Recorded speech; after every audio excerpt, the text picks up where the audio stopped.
Magandang araw, ako si Sir Richard and welcome to the first video of our topic, Parabola. This is under the Precalculus subject of grade 11 STEM. So as you can see, we are still using the module provided by the region 4A, as you can see from the monitor. This is Precalculus first quarter grade 11. So for the outline of this video, we will start with a review of distance formula. Then we will try to define the parabola. From that definition, we will try to derive the formula of the parabola. Then we will check the orientations of the parabola based on the given equations. Then parts of the parabola and how to find the pa- uh, parabola based on the pattern. So then we will have two examples on the last part. Okay, so based on the module, our first task is to find or to get the distance from 2 points. So in number one, A 2, 4, and point B is negative 4, 4. Number two, yung 2 points naman natin is 2, 4 once again, and negative 4, 3. So if we will try to trace them down to Cartesian plane, by the way, I used desmos.com in this one para eksakto yung output natin pagdating doon sa points sa Cartesian plane. So this is the 2, 4, and this is negative 4 and 4, positive 4. Ito naman si negative 4 and negative 3. Yan. So, this is our first line. We will try to get the distance of these 2 points. And this is the second line.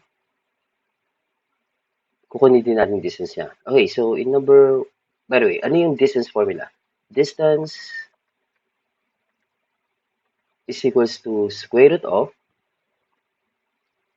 x sub 2 minus x sub 1 quantity squared plus y sub 2 minus y sub 1 quantity squared.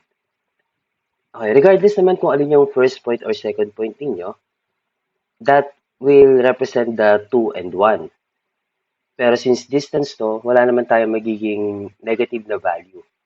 So, 2, 4, and negative 4, 4. So, in number 1, we have 2, 4, and negative 4, 4. So, to get the distance, that is equals to the square root of, this is our second point, and this will be our first point. X sub 2 is negative 4 minus x sub 1 is 2 squared plus y sub 2 is positive 4 minus y sub 1 is 4 squared. And kung kukunin natin yung distance ito at magbibila lang tayo, 2, 4, 6, dapat 6. So, negative 4 minus 2 is equals to negative 6 squared, that is 36. So, this is 36 plus 4 minus 4 is 0 squared, so 0 na rin siya. Square root of 36 is 6. And so far, tama naman. 1, 2, 3, 4, 5, 6. Yan. Now, in number 2. So, once again, we have 2, 4 and negative 4, 3. So, the distance is equals to square root of 2, 4.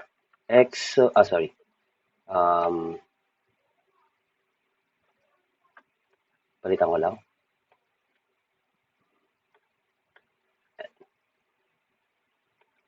So, 2, 4. Ang second point ko is negative 4. Negative 4 minus 2 squared plus negative 3 minus 4 squared.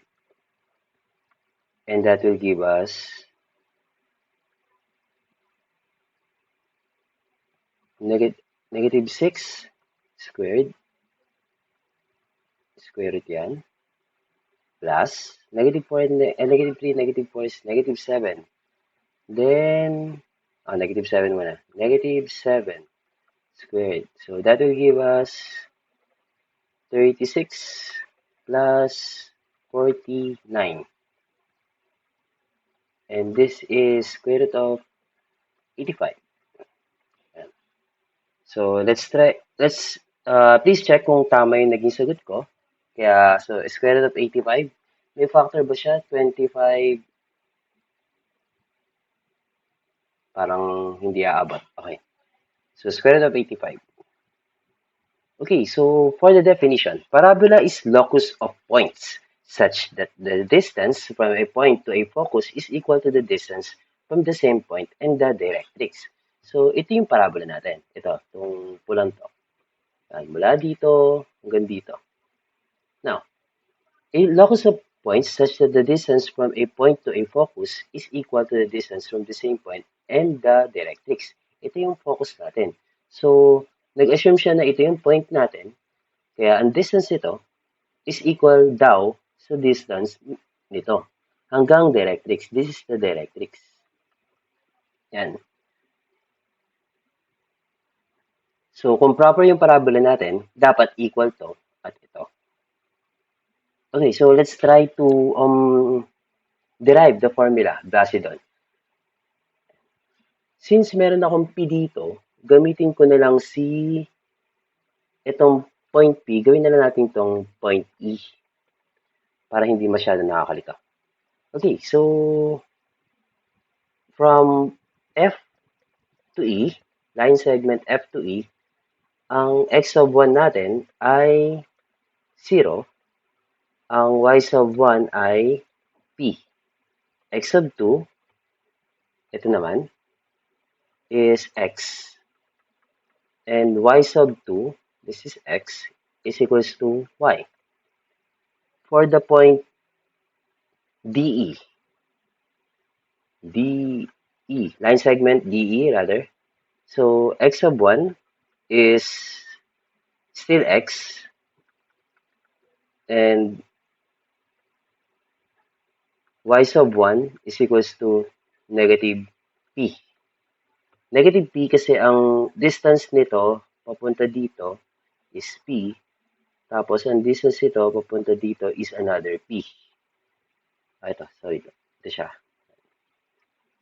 Then, sa x sub 2 natin is still ito yun.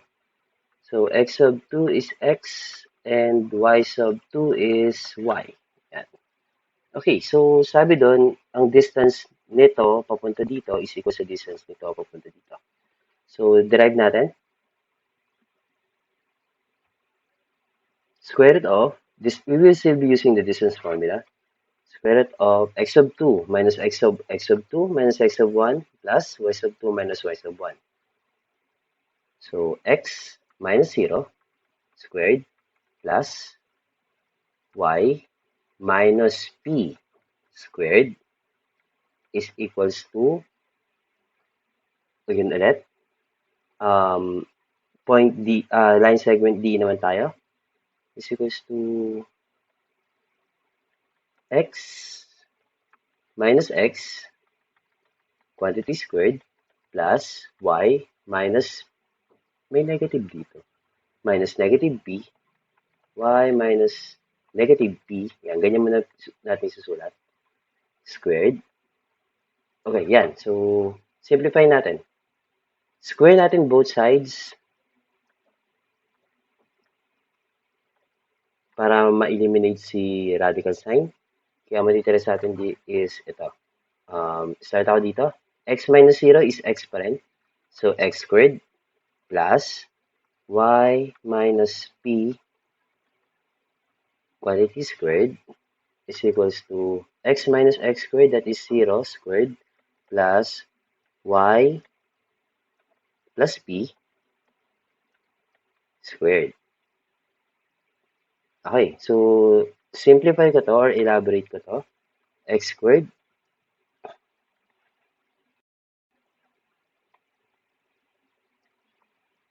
y minus p squared is equals to y squared minus 2py plus p squared. So, ito naman. 0 squared is mawawala na.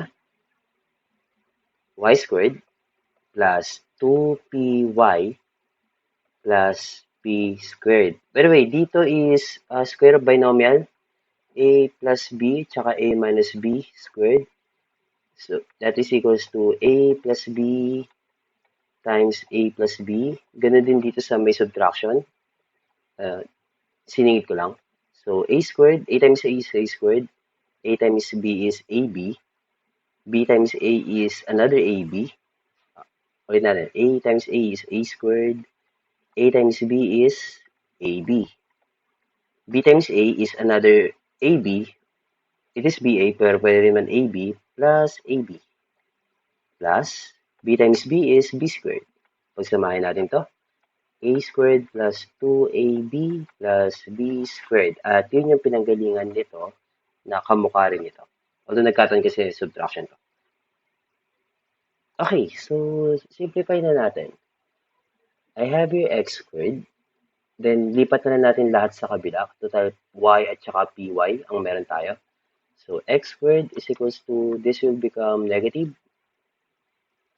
y squared. May positive y squared ako.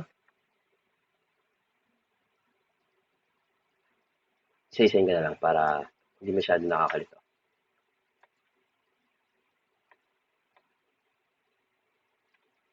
I mean, sunod-sunod na rin ko mula dun sa given para hindi nakakalito. So, negative y squared, then positive 2py, then negative p squared.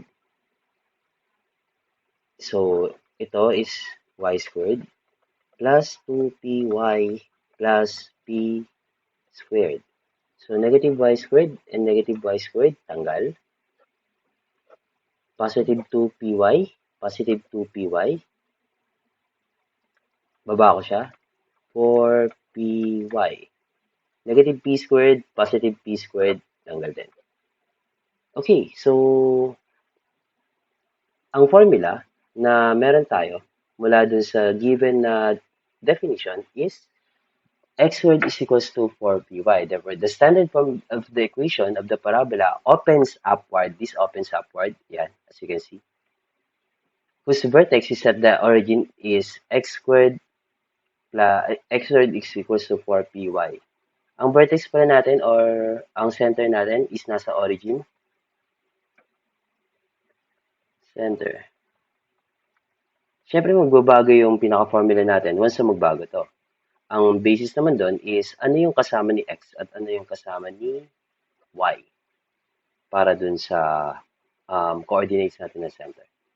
So, hopefully, maayos yung nakita ninyo or naintindihan nyo paano na-derive yung formula. So, let's proceed with the orientation. Okay, so kanina, nakita ninyo na yung upward is x squared is equals to 4py. Ito yan. So, kapag ang parabola is downward, ito naman yung formula. X squared is equals to negative 4py. Kapag opens to the right, okay, so upward, downward, opens to the right, and opens to the left. Yan. Ito yung basis natin. Kanina, kapag ang center natin is nasa origin, so technically that is 0, 0. Pero kung bago or iba yung center natin, kunwari, given tayo ng negative 1, 3. Just an example. So, papasok siya rito as, yan, so, x minus negative 1, then y minus 3. Doon papasok sa h and k. Dito, opposite, dito ito yung h, ito yung k.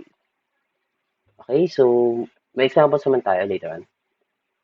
Parts of the parabola, vertex. This is our, the sharpest turn point of the parabola represented by V. So, ito yung vertex natin. Ang representation natin is V. So, technically, that is the center.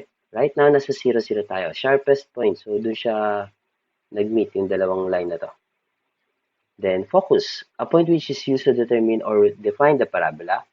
Naka-base tayo sa focus. Ito si focus. Ito si F. Ito si V.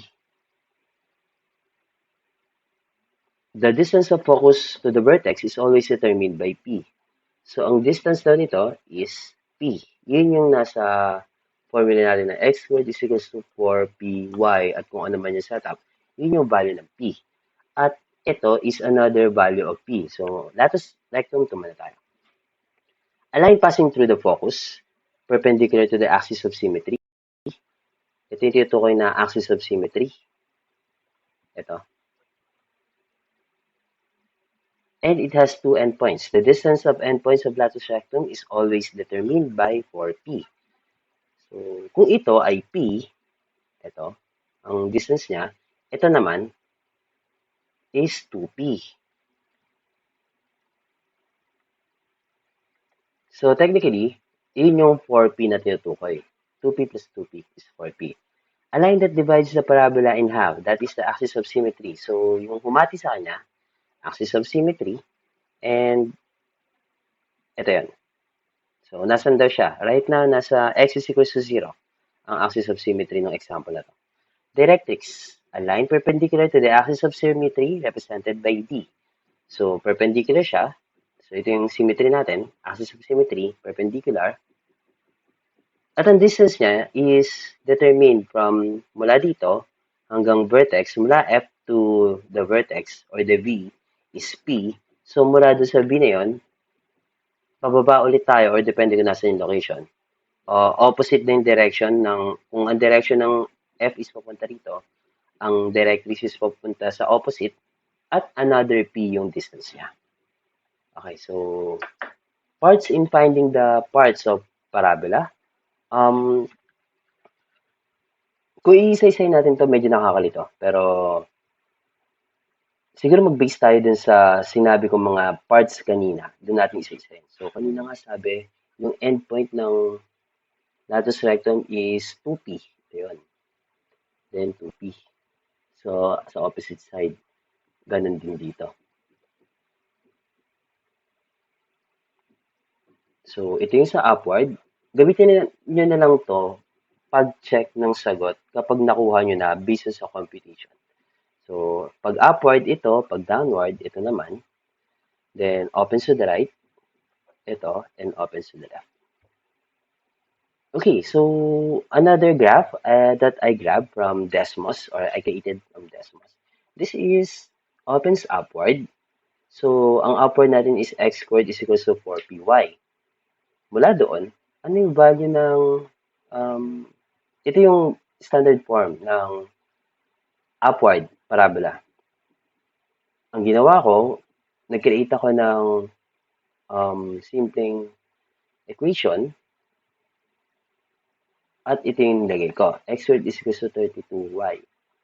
So, una, since ito yung ito yung pattern ng equation, opens upward siya.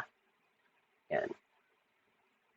Sinundan niya to. X squared is equals to 4py, x squared is equals to 32y. Next.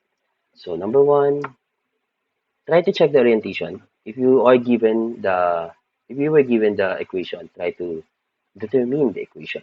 Determine the orientation. So, orientation is upward. Number 2, meron na tayo nito, pwede natin kunin yung value ng P. So, determine the value of P. So, technically, that is 4py is equals to 32y. Divide natin both sides by 4y. So, yan, 4y. So, P is equals to, this is 4y. Yan. 32 divided by 4, that is 8. So, P is equals to 8. Yan. At, ayun na.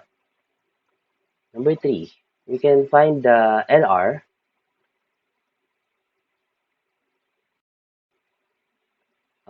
Find the focus first. Focus muna. F, then go to the LR, LR1 and LR2. Then, tsaka natin kunin yung iba pa. Directrix and axis of symmetry. So, focus. Since ang center natin or ang vertex natin is nasa 0, 0, so dito tayo mag-start. Ang focus natin is value ng P, kaya akit tayo, opens upward, 2, 4, 6, 8. So this is the focus, F. And that gives us 0, 8. Mula dito, latus rectum natin is punta dito at extend doon. Kanina sabi nga this is 2P. 2 times 8 is 16. Kaya ang distance ito is 16. 16, 8. At ang negative 16, 8. At ang nasa kanan is positive 16, 8. Kasi nga 2P. Sabi ko kanina, this is 2P and this is the other 2P. Since ang distance nito is P, another P naman dito, 8 ang distance niya. So, baba tayo ng 8 din. 2, 4, 6, 8. And this is our directrix. Yung nasa 8. So, directrix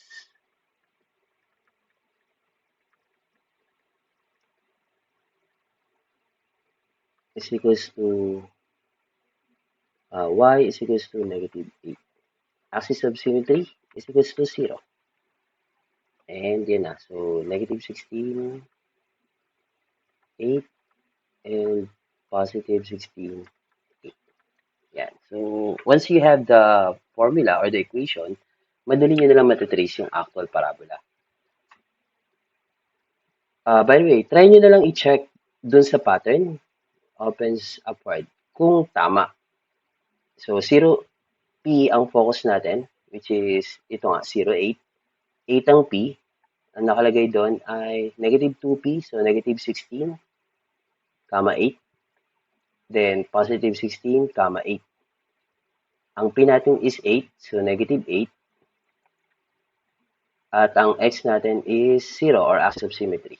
Ang directrix is negative 8. So far, pareho naman. Tama naman. Okay, so another example.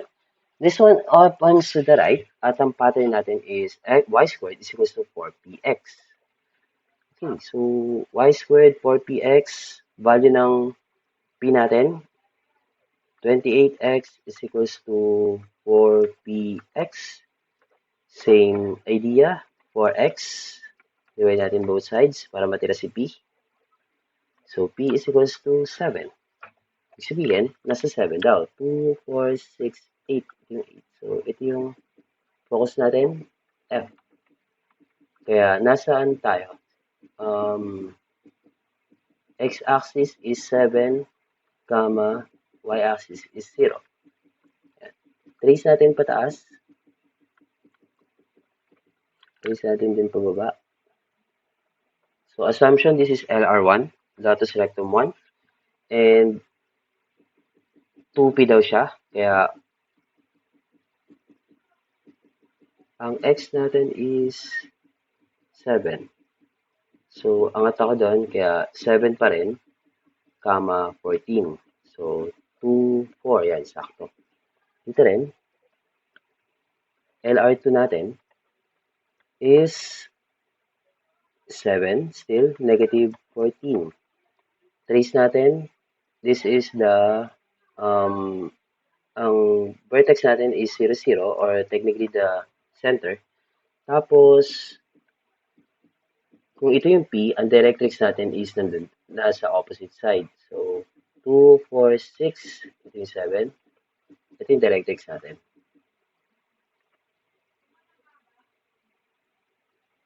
Assuming diretso yung line ko, directrix is equals to negative 7. Negative 7. Axis of symmetry, ito, axis of symmetry, symmetry is equals to 0. Complete na ba? yes, kumpleto naman. That's it. That is the that is how you can try to find the parts of the parabola, lalo na kung given na yung formula. So, watch out for the next video, and thank you.